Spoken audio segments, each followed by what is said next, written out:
दोस्तों, कैसे हैं आप लोग। आशा करती हूँ आप सभी अच्छे होंगे, बढ़िया होंगे, मस्त होंगे। दोस्तों तो चलिए अब मैं चलती हूँ अंदर। आज आप लोगों को मैं अंदर से दिखाती हूँ अपना ऑफिस।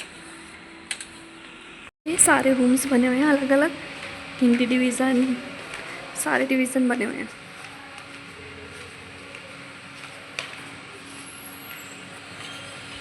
मैडम आ रही थी। ये अब मैं वॉशरूम में आ चुकी हूँ।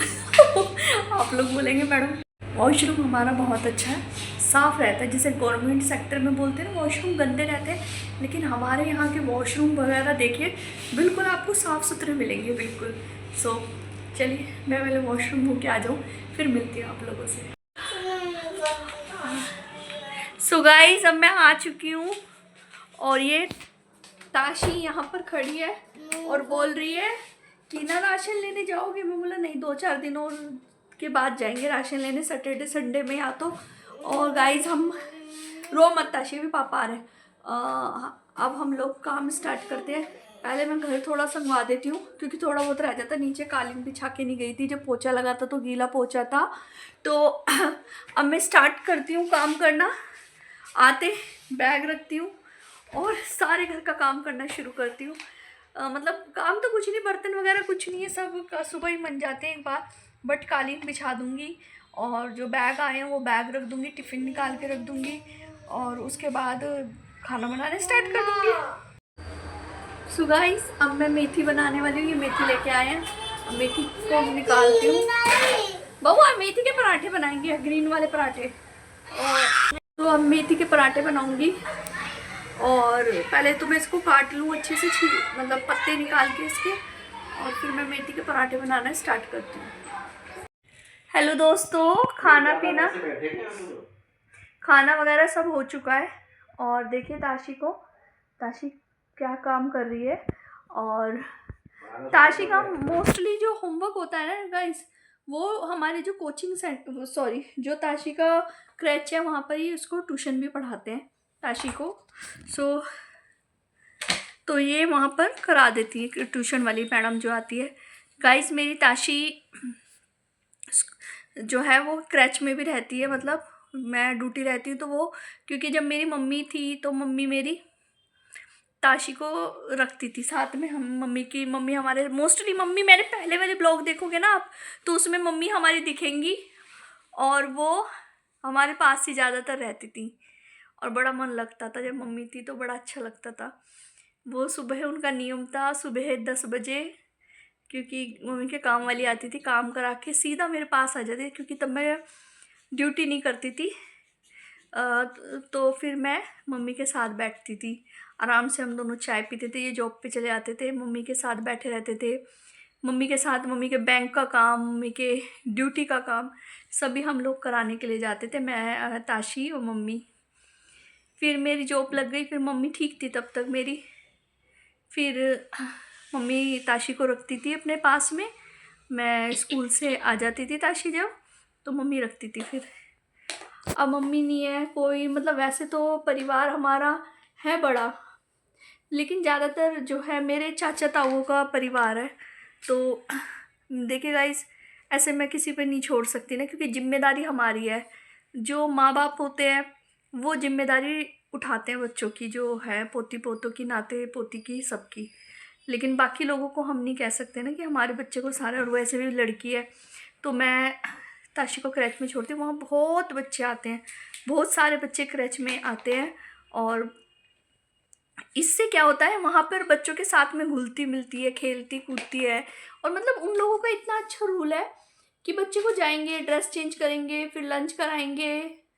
स्कूल के बाद जैसे बच्चा जाएगा ड्रेस चेंज करा के स्कूल लंच कराएंगे, फिर उसके बाद में इन्होंने स्लीपिंग एरिया बनाया, वहाँ सुलाते हैं सारे बच्चों को, फिर उठाते हैं, फिर ट्यूशन पढ़ाते हैं, फिर उसके बाद में इन्हें फ्रूट टाइम करवाते हैं।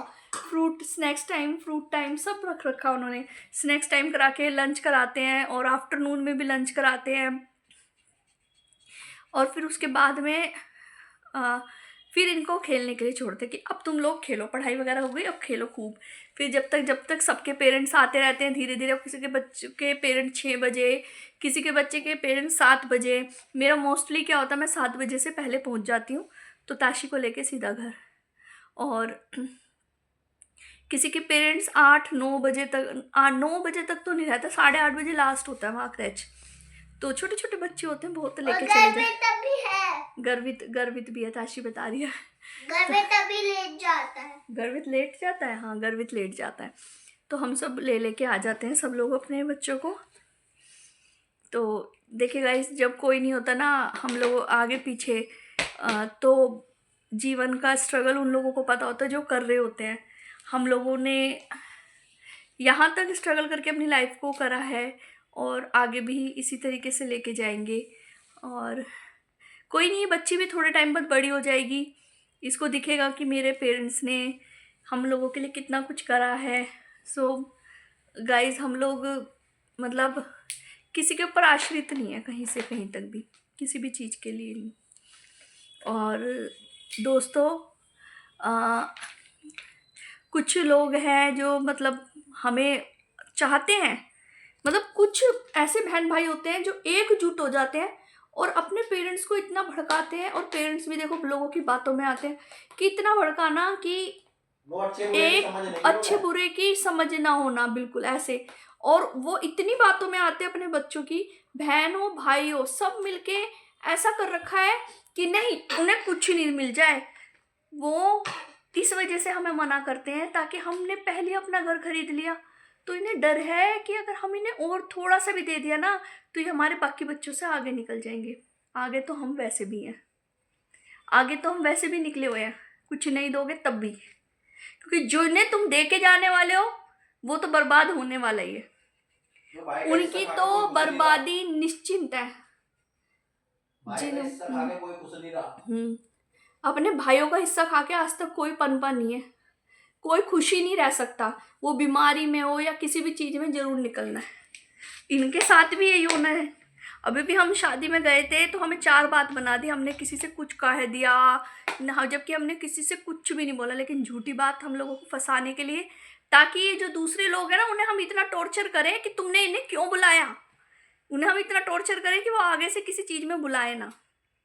ये इतना टॉर्चर करते हैं दूसरे लोगों के यहाँ भी जाके, उन लोगों को वो बेचारे इतने परेशान कि तुमने इन्हें क्यों बुलाया, हमारे बारे में ये कह गए, हमारे बारे में फलाना कह गए।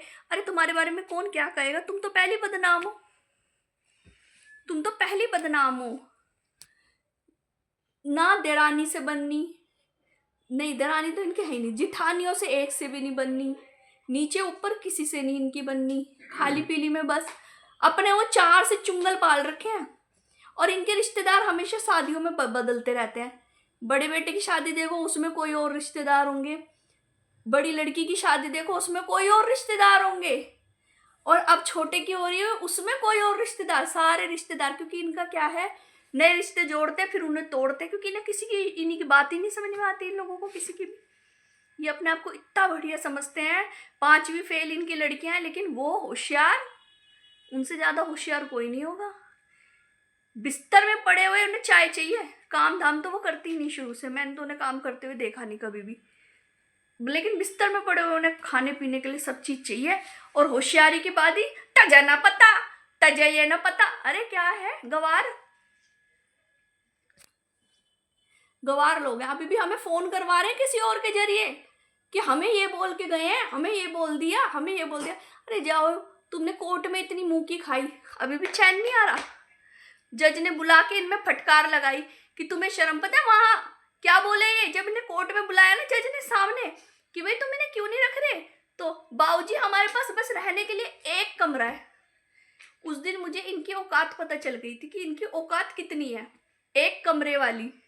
अब चाहे गाड़ी लेके घूमते हो, बंगले बनाते हो, बताते हो, झूठ बताते हो, लेकिन कोर्ट में खड़े होकर इन्होंने यही बोला था, हमारे पास बाबूजी एक कमरा है, हमारे छोटे छोटे बच्चे हैं, छोटे छोटे बच्चे, 6 महीने बाद शादी कर दी लड़के की, इतने छोटे बच्चे हैं, कोर्ट में खड़े होकर बोल रहे हैं हमारे पास एक ही कमरा है रहने के लिए। मैं तो कहूँ तुम लोगों के पास वो भी ना रहे, है ना। उस दिन हम लोगों को औकात पता चल गई। वकील ने इनको बुलाया, मेरे हस्बैंड को सामने देखा और बुलाया अपने पास, आप इन्हें अंदर भेजो। बुला के जज ने बोला बेटा इनके पीछे मत भाग, अमित वहां जाना नहीं है तुम लोगों को बिल्कुल, तुम लोग आगे बढ़ो, अपना करो और आगे बढ़ो। तो हम तो वही बात दिमाग में लगा के बैठे हुए हैं। लेकिन ये चाहते थे, देखो गाइस हम लोग इतने टाइम से मैं ब्लॉग बना रही हूँ, मैंने आज तक कभी नहीं कही इन लोगों के लिए, लेकिन ये लोग चैन से बैठने वाले नहीं है। हमने कभी इन पे केस नहीं डाला, हम अपने हिस्से के लिए क्यों, जब तुमने इनको पैदा करा है तो हम भी तो अपनी चीज मांगेंगे ना, क्यों नहीं मांगे। लेकिन फिर भी हमने इन्हें पिटिशन पर वहां पर मना करा कि छोड़ो परे को, हम जब इनकी औकात हमें कोर्ट में पता चल गई, हमने वहीं सब कुछ छोड़ दिया हम लोगों ने सब कुछ। लेकिन अभी ये क्या चाह रहे हैं कि दुनिया को कुछ भी पता न चले हमारे बारे में, कि हम कितने बदतमीज है, या हमारे साथ कोर्ट में क्या हुआ है। इन्हें इंग्लिश का आ भी पढ़ना नहीं आता, इन्हें ये भी नहीं पता उस पेपर में लास्ट में लिख के क्या दिया गया है, ये भी नहीं पता होगा इन्हें लिख के क्या दिया गया है। बस अपनी वाह वाही बरतने के लिए, ओ हमारी वाह वाह, कोई बुलाना तो पसंद बेदखल नहीं होते कभी। इन्हें बुलाना तो कोई पसंद नहीं करता। गिने चुने इनके 4 लोग, इन्हें इनकी बेटियों के ससुराल वाले बुलाना नहीं पसंद करते। उन्होंने तो इन्हें पहली, बड़ी वाली की बेटी सास ससुरों ने तो पहली बोल रखा तेरे माँ बाप हमारे घर नहीं आने चाहिए, तो ये उसके घर तो जाते ही नहीं, क्योंकि उन्होंने तो पहली पल्ला झाड़ दिया कि तेरे माँ बाप यहाँ नहीं आने चाहिए। अब छोटी वाली का हमें पता नहीं कुछ भी, ऐसे निकम्मे लोग हैं ये। सो गाइस ऐसे लोगों से आप लोग दूर रहिए हमेशा। और मैं ये बात अब बोल रही हूँ क्योंकि ये हमसे पंगे ले रहे हैं, वरना मैंने आज तक, मैं 2 साल से ब्लॉग बना रही, मैंने कभी इनका जिक्र नहीं करा होगा, कभी भी। लेकिन अब की बार मैं भी नहीं छोड़ने वाली। मैं भी ये सोच के ना, मेरे पापा एक बात बोलते थे जब इन्होंने ऐसे करा था, मेरे पापा जिंदा थे, मतलब मेरे चाचा जो है वो यही बोलते थे, बेटा इनमें छोड़ दे, ये अपने कर्मों की सजा भुगतेंगे, पूजा न्याय कहीं से नहीं, तुझे न्याय भगवान देगा। वो हमेशा यही बोलते थे, कोर्ट कचहरी से न्याय नहीं मिलता, न्याय हमेशा भगवान से मिलता है। लेकिन अगर ज़्यादा पंगा लेंगे तो अब तो हम भी नहीं, हमारी भी अप्रोच बहुत ऊपर तक है। अगर ये अपने आप को सोचते हैं भगत हैं, हम फलाने हैं, डिंकाने हैं, भगताई। और गाइस मैंने इनकी बात पर आज तक इसके बेटे पे यकीन नहीं करा, इनके बेटे पे कभी यकीन नहीं करा। उल्टा यही मुझे बोलने लगे, ओहो ये मैं डरती नहीं थी, मैं सारे दिन अकेली भी बैठ जाती थी, मैं कहीं डरती नहीं थी। तो इनका अपने आप ही फट गई कि हाँ ये तो डरती नहीं है हमसे बिल्कुल। मैंने उस ढोंगी को, मैं उसे ढोंगी बोलती हूँ शुरू से, उस ढोंगी को मैंने आज तक एक भी बात सच होती हुई नहीं देखी। और तो इतना बढ़िया होता, तेरा खुद का ऑपरेशन हुआ है तो वो अपना ठीक कर लेता। इस ढोंगी की आज तक एक बात सच नहीं हुई हमारे सामने, तो हमारे सामने तो इस ढोंगी की आज तक एक बात सच नहीं हुई, और ना कभी होने वाली। ये अपने आप को करोड़पति बना ले कि रोडपति बना ले, ये कुछ भी बना ले अपने आप को कि हम तो इतने बड़े घर के, चश्मे लगा के, फलाने लगा के, ये कुछ भी नहीं है। इनकी औकात कोर्ट में पता चल गई थी, हमारे पास 1 कमरा है। जब इन्होंने ये बोली थी ना हमारे पास 1 कमरा है, तब इनकी कोर्ट में औकात पता चल गई थी कितने पानी में। सो गाइस इसी के साथ मैं ब्लॉग का एंड करूंगी। हाँ ताशी बोलेगी कुछ, बताओ। अच्छा सो गाइस मैंने कभी नहीं बोला, लेकिन अब मैं छोड़ूंगी नहीं किसी भी कीमत पे। हम अपना कमाते हैं, अपना खाते हैं, हम किसी की नहीं सुनेंगे। अब हिस्सा गया भाड़ में हर तरीके से। हिस्सा तो वैसे भी भगवान निकलवा लेगा, अगर ये नहीं देंगे तो कुछ भी नहीं होने वाला। तो अगर ये देख रहा है। चलो गाइस इन्होंने इतना झूठ बोल के, पहले क्या कहते थे, तू अमित किराए पे चला जा बेटा, हम भरेंगे किराया, हम भरेंगे तेरा किराया। फिर भी हम जब किराए पे इनके कहने से निकले ना, तो वो किराए का 1 रुपया नहीं मांगा हमने इनसे कभी भी, क्योंकि हम कमाते थे, मेरे हस्बैंड भी कमाते थे, मैंने कोचिंग सेंटर खोला हुआ था, हम लोग कमाते थे। हमने कहा कोई नहीं, बड़े बुजुर्ग हैं, अच्छा नहीं लगता कि किराया भरेंगे हमारे हिस्से का। तो इन्होंने बोला पूजा कभी नहीं मांगना। नहीं, हमने इनसे कभी किराया नहीं मांगा। मेरे हस्बैंड ने हमेशा कमाया। जब मैं गई हूँ ना शादी होके, तब भी इनकी नौकरी थी, बाद में भी इनकी नौकरी थी, लेकिन इन्होंने हमेशा इनकार करा। इसने तो कभी कमाया ही नहीं, तो वो क्या बंदा सुबह जा रहा रात में आ रहा, वो वहां पे क्या कथकली करने जा रहा है। कृष्णा जी की जय। इन लोगों ने हमारी नाक में दम देने के लिए दोबारा से, क्योंकि कोई हमें बुला लेना और ये हमें इतना सा बर्दाश्त नहीं कर सकते कहीं पे कोई हमारी तारीफ। हाँ कृष्णा जी की जय। ये हमें इतना सा भी बर्दाश्त नहीं कर सकते कहीं पर भी। इन्हें झूठ बोलने में इन्होंने हमारे लिए वो कर रखी है कि लोगों से इनके बारे में झूठ बोले, जबकि मैंने कभी इनसे ये नहीं बोला हमें किचन दो, हमें फलाना दो। बस एक ये था कि मैं प्रेग्नेंट थी तो ये बोला कि थोड़े टाइम के लिए नीचे खाना बनाने दो जब तक प्रेगनेंसी है, फिर उसके बाद छोटी बच्ची है, या तो हमें ऊपर शिफ्ट कर दो या नीचे किचन बना लो। थोड़े टाइम के लिए तो एडजस्ट इंसान कर ही सकता है कि अगर किसी को दिक्कत है। अगर कल को ये बुजुर्ग होंगे और इनसे लैट्रिन बाथरूम नहीं जाया जाएगा और बच्चे कह दे कि भाई हम नहीं तुम्हें ऊपर नीचे रख सकते, फिर कैसा लगेगा? थोड़े टाइम तो इन्होंने इतनी सी बात को लोगों को झूठ बताया, इनकी बेटियों ने झूठ बताया मुझे रहने के ढंग नहीं आते। रहने के ढंग तो तुम्हें नहीं आते, तुम्हें 2 सीढ़ी चढ़वाए ना, मेरे पाँव में दिक्कत है, मैं 2 क्या 10 बार सीढ़ी ऊपर नीचे चढ़ जाऊं। इनकी बेटियों को 2 बार सीढ़ी चढ़ाए तो नोड़ती नोड़ती नीचे आती थी कि हमसे तो चला नहीं जा रहा। तो तुम सोचो मैं कैसे ऊपर नीचे चढ़ती थी, करती थी ना मैं भी अपने साथ में कि मैं हिम्मत, क्योंकि मैं तो शुरू से हिम्मत वाली रह रही हूँ हमेशा। गाइज मेरा घर देखिए, मैं कितना मैनेज करके रखती हूँ अपने घर को। मेरे अंदर इतनी डिसेंट हूँ, मैं हमेशा काम के प्रति पंचुअल हूँ हर एक तरीके से। मैं शुरू से, मैं पहले भी ऐसी थी, आज भी ऐसी हूँ। हमेशा मुझे एक प्रॉपर काम चाहिए होता है। मेरा घर खुद का इतना मैनेज रहता है ना, मैं जॉब भी करती हूँ, आके घर में खाना भी बनाती हूँ, अपने घर को भी मैनेज करके रखती हूँ। तो यही है। सो इसी के साथ मैं ब्लॉग का एंड करूँगी। लाइक कमेंट सब्सक्राइब शेयर जरूर करें।